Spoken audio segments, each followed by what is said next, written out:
Hello and welcome to Spotlight with Sandhya. It's been a minute, but I'm back again with my show. And joining me today is Mallika Prasad, award winning filmmaker whose latest film, My Ela, has been winning a lot of awards, most recently at Cannes. Welcome to the show, Mallika. Thanks so much. Lovely to be here, Sandhya. Congratulations to start with. Thank you. I've sent it out to a few festivals and about 9, I think 11 now, have sort of like recognized the film as something, either as part of their official screening or as an award. So I've got something for the best screenplay. I've got it for best background score. I've got for, what else have I got? Best indie short and best jury award. So, and apart from that, it's sort of got into semifinals in some European and American festivals. So that's where it is. I feel like this short film has found its legs and it's sort of traveling and it's, I would doing say it's something on more its own. than found its legs, it's found its wings. Oh, thank you. Thank you so much. That's very sweet of you. And I mean, I want to say thank you for inviting me. Oh, please. And I know after this, we're going to have a screening for a lot of our friends who have signed up to see it. And at some point, I think there's going to be a commercial release, and Well, Mallika is going to talk about it when she's ready. yes. So you've been making films for a while, right? So how many films have you made before this? So I've sort of done several things in my life. I mean, I'm a trained actor. I also teach and I run a theater company. I've written, directed for stage. One of the things that I did as a young theater maker was to go out there and make documentary films. And I did that for something close to 5 to 6 years. And I did lots of training films. I did, awareness building films for the government of Karnataka, the government of Tamil Nadu. I did something for Bihar. So close to about 200 odd films, which is short films that I made. So as a young filmmaker, I had my little camera and I had my mic kit and I was traveling on my own. I used to edit my own films. So this was a long time ago. But I have to say that my mainstay has been designing and directing for the stage. And of course, acting is like coming home. And for the last now close to 2 decades or 3.5 decades actually. Oh my God, I'm dating myself. But for that long, I've been teaching. I've been teaching actors. So, Okay, so you are an actor, you are a teacher, you're a filmmaker, and you also coach people in voice.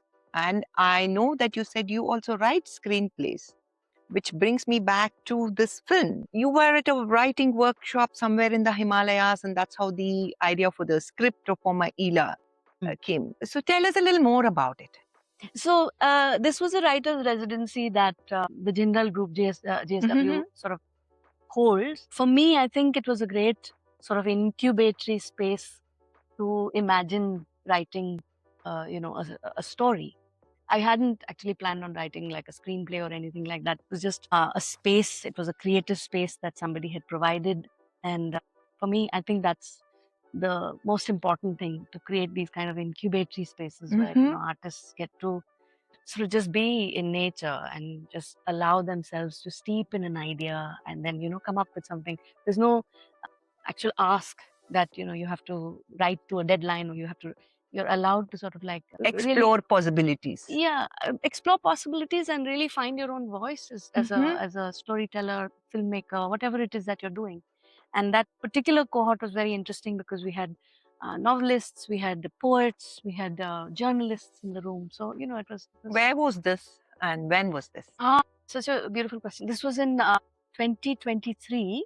Okay. And it was the April of 2023. And we were situated in this almost paradise-like space in Himachal. There was a place in Upper Kinnaur. So there is a kind of like a, JSW has the satellite town over there where, which is to do with their power plant. But they also have like a huge community of people who sort of support, this kind of engagement for artists. So that's where we were situated, in a small town called Sholtu. How cute. And then we traveled around in Upper Himachal, and it was really really quite beautiful at that time. Yeah. Okay, so the end of that session, you had this idea for writing this film? So the thing was that because we were in a residency, all of us were sort of playing with our crafts. And for me, I'm someone who likes to read and look at character and look at what's happening in the script. It's how is it playing out? So for me, the structure of writing is more interesting as a person who's either going to perform or move it to the stage or some other medium, right? So this was the first time that I was actually told to also write, and the space was provided for that. So I write on a need-to basis, So, Okay. so So this was then, like a yeah. first time where I was like, said that here's the time and here's the space. Why don't you write? And a story emerged, and it took the form of a screenplay. Yeah. So from that idea and from that story to Mm. actually translating onto a film, finding the funding, finding the cast. Tell us a little bit about that. Actually, Sandhya, it's never easy to be an independent artist and to find funding. So, however, I really got lucky on this one because once I wrote the screenplay, the JSW people, the foundation sort of saw it through. They funded it and they supported the film from, start to finish. So I didn't have to look for funding for this film. But I'm not at all discounting the fact that it is really tough. It is something that, one has to invite people to take a little more risk in terms of who's the writer and what is the story, and to sort of like in some ways incubate, nurture, artistic voices. So you have like a richness in that space. So for me, in this particular film, I did not have the challenge of finding funding. I think the challenge is now what I'm actually looking for is to find distribution. So I'm actually actively looking for platforms and people who would look at short films, and there are platforms and there are spaces. The film festival circuit has been such an eye-opener for me. I lost an independent voice who's a nobody as far as Right. I have my own work, I've done some other stuff, but as a short film narrative storyteller, that there is space to showcase your work, to have an audience and to have feedback and things like that. So it's really the festival circuit seems to be the mainstay in terms of distribution, but that's something I'm curious about. In terms of cast, so I really have a preference for people who train. Okay. Absolutely, absolutely saying that quite honestly, but I also feel that by opening an audition out to a kind of general public and saying that you meet me where I am and you meet the text where you are and see if this is a relationship, professional relationship we want to actually take forward. So I like those kinds of open audition spaces, and that's something I did with the film. There are, of course, people in the film who are there because of goodwill. Swanand is there, and Pallavi has given voice, and so. But one of the actors, the lead, Ela, she was actually part of my workshop. Oh, I see. So the thing is that I like the idea that a training space is also where It's an incubator in a way. It's an incubator in a way, and you have some kind of common vocabulary in terms of how you Absolutely. want to work, and Yeah. what is also that person, not just as a face or a body, but also what is that person bringing, in terms of Absolutely. who they are. So how long did it take you to write the screenplay, the story, and then to actually make the film? That's a really, really interesting story because I wrote the screenplay, at least the draft that I thought I was going to film with, at the residency. And that is what got approved, and I got funding for it and everything. So this was in April. And between April and the time I had set for shooting, which was in October, we actually had huge landslides, cloudbursts in Kinnaur and in Himachal. So when I went back, because I had identified, locations, I had written into the script, those places where I was going to shoot. And when I went back, everything had turned into this gray, Wow. Almost like a burial ground, there was nothing there. It was really, really difficult to even imagine that idyllic place that we were, writing in the middle of the mountains, these lush valleys and this beautiful jade Sutlej that we saw. We were eating trout and like picnic and things like that. It was so beautiful. Wow. I have photographs, and when I went there, and it was almost as if I don't know whether that was a dream and this is a nightmare, but it was completely gone. So I had gone in 3 days before my unit came in with just my cameraman. We had gone, and we had two options: to just scrap it, and say we'll come back again. But we had dates, and we were working within a budget and things like that. So I said, okay, let's see if we can pivot. So in the next 3 days, we drove around Kinnaur and found nothing. So we went towards Spiti. Okay. And in those 3 days, I rewrote a whole script. Oh my God. Okay. So, I mean, at the core, the story was still about loss. And it was still about, that irreversible loss of a relationship that was there. But somehow it seemed almost as if, I don't know, I mean, I fear to use words like prophetic and all that, but I feel that there was something that sort of sent me to see that, and then sent me towards this very stark landscape that Spiti is. Right, yes, It's almost monk-like, so it wasn't an intention, but the space sort of made me actually think about grief and loss. Absolutely. It became as if one was meditating on that idea. So absolutely. The starkness of it all. Yeah. And then your whole experience. That's a lot of emotion to handle. Yeah, it was quite a lot. It was quite a lot. And then by the time the unit came in, I had a fresh first draft, which I worked with them, and we found the locations, and then we shot it. And it was almost as if the story was handed over to me by that space. So for me, the landscape is very much a character in the film. So that brings me, exactly. You did say that earlier, that the landscape is the character. But I must say, they're fantastic. They're absolutely mind-boggling. And I think they really do make it very challenging, not, as a director, not to let them dominate the human story that you're trying to say. But more than all that, how was it, to acclimatize the actors with and take all your gear, camping? I'm sure you camped there. I do remember seeing shots of camps, though it could have been for a shorter while. But I think, you always shoot a lot more than what we actually see. So it must have been quite an effort.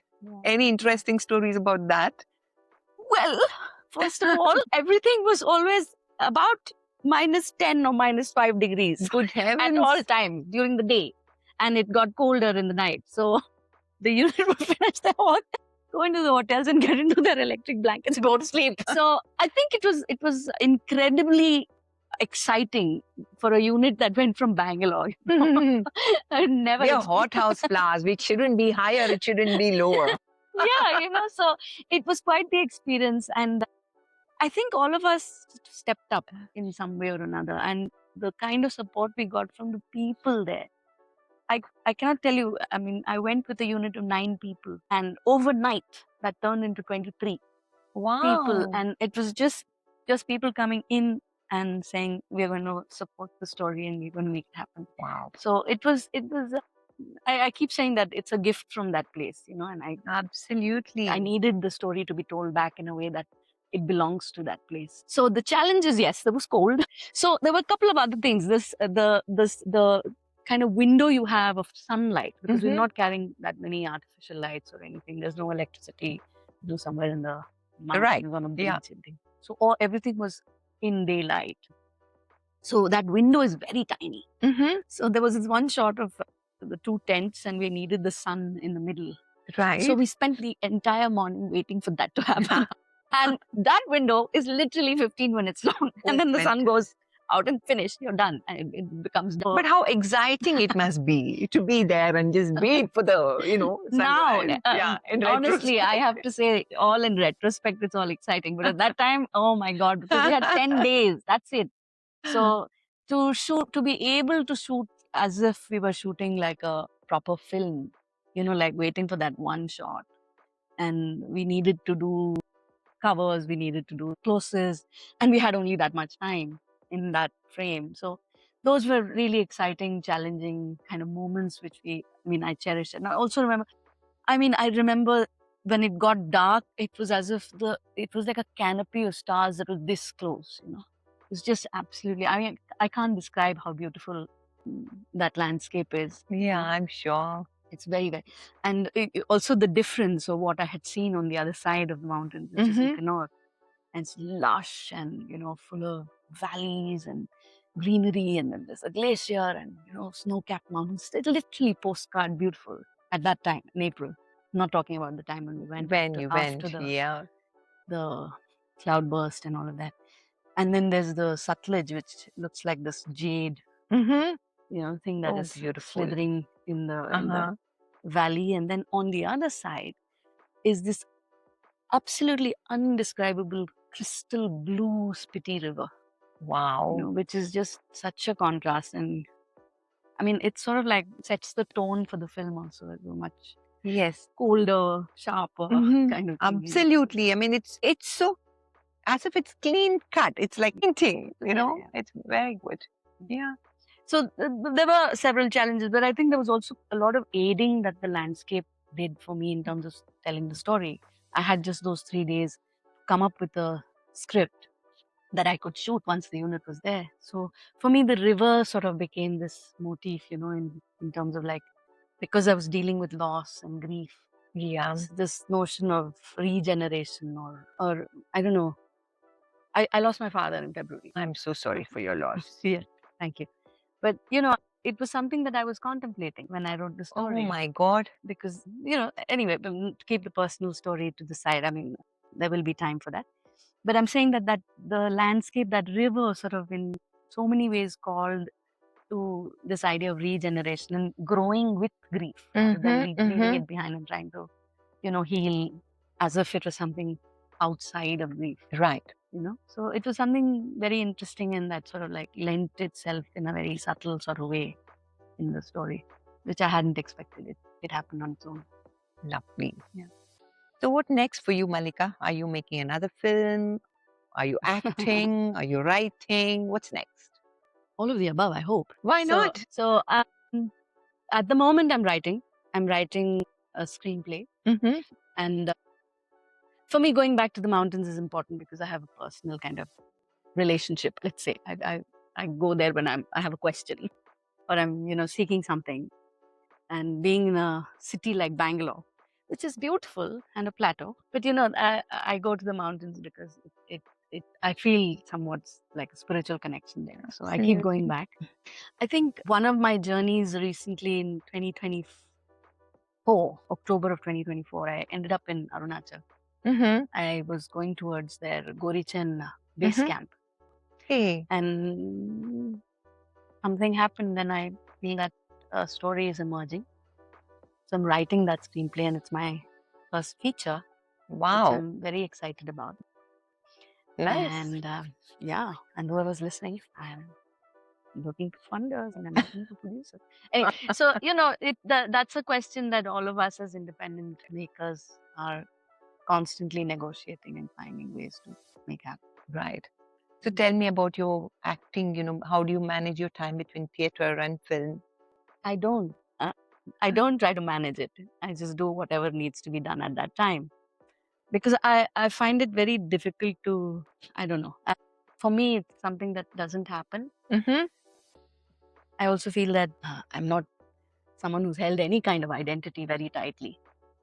So acting is, as I said, it's where I put my feet up, I let my hair down because somebody else is leading. True. And I'm all for surrender. So that's true.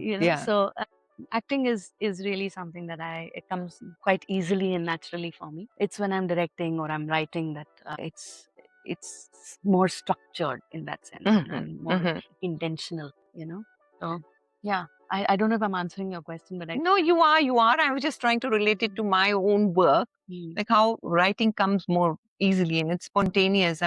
It really is. It just flows. Yeah. But when I have to edit, I have to it's a hat I have to consciously put on. Yeah. And when I finish my work and I give it to an external publisher, I have to hand off. I cannot then cross question them. So which answers, in some way your own roles about, between your writing and your. Yeah, I think there are roles, as you say. When I'm directing, I'm in the front, so I take the call, I take the fall for whatever is happening. Absolutely. Right? So and one is sort of making space for other people to inhabit. Absolutely. Either the script or their own character. Or they're there where they are because they have earned that place. So you have to let them lead from there, I guess. Yeah, I suppose, right? And leading from the front usually is not about, I don't know, for me at least, that's the way it is. And I've had really wonderful teachers who sort of taught me that, is about allowing for the actor to bring stuff there, to interpret. And you're supposed kind of doing this midwifery between the text and the audience, as a director. It's not really about just telling everybody what they have to do, but really sort of like receding into the background and seeing what needs to be told and how you can sort of like facilitate that relationship between the writer and the actor.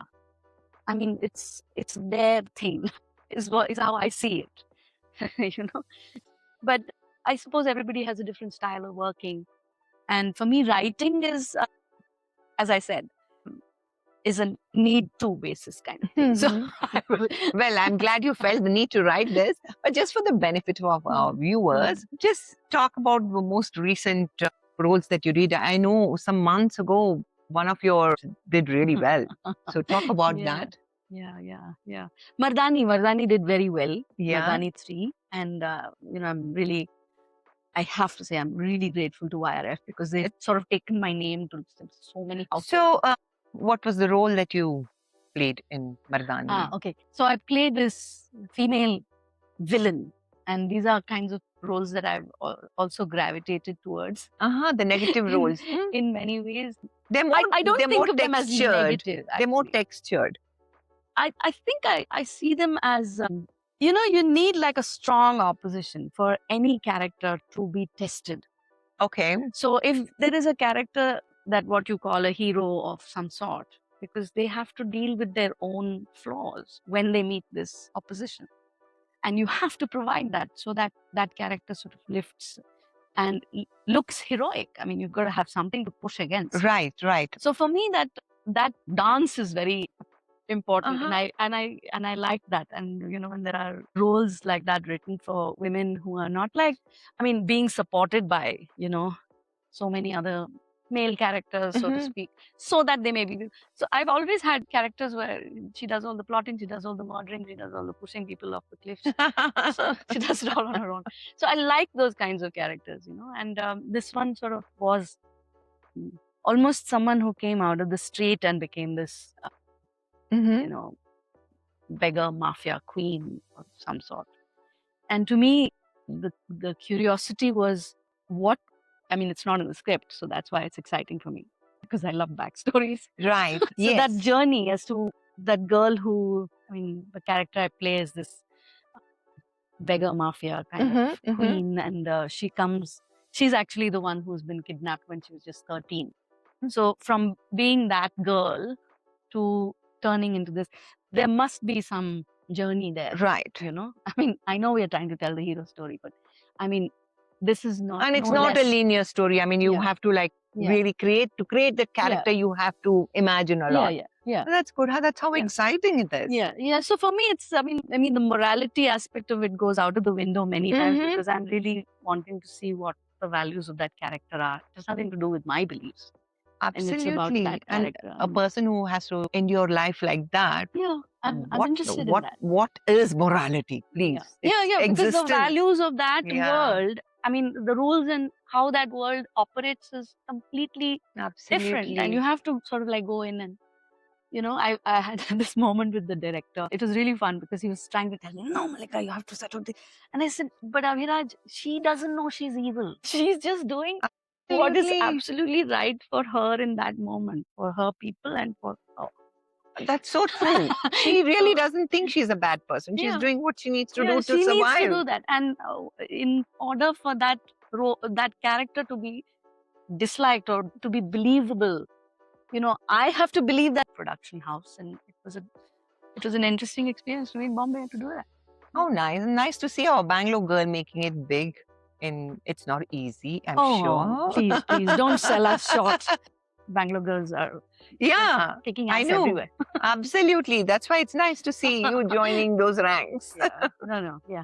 I think there's something very wonderful about the way we grow up in Bangalore. No, there's an ease and there's an openness, and there's a lack of hierarchy, Mhm. which is very typical of people who've grown up at a certain time, or that kind of Bangalore that exists in my head, let's say. Yeah, So absolutely. yeah, and that ease is something that sometimes industry is flummoxed by. Okay, I get that. Yeah. Yeah. Because you're just so Yeah. comfortable and there are no barriers. Mm. You just reach for what you Mm. want to do. Mm. That's wonderful. Yeah. Yeah. I think I'd like to call it courage. It's the Bangalore courage and the ability to stand up for what you think, and it doesn't matter who's on the other side. That's it. That's us. Yeah. Good. Mm. So I think our audience will be walking in to watch your film. So let's go out and meet them. Sure. Yeah. Lovely to have you join us. You too. Thank you Sandhya, so it was much. Lovely to be here. Yeah. To our audience, thank you for joining us. And if you're here for the first time, please do subscribe. You can listen to the podcast or watch the video on YouTube. And the podcast is there on several platforms, so you have your pick. See you soon. Do subscribe to the Raintree Media channel on YouTube. Like, comment and share the videos.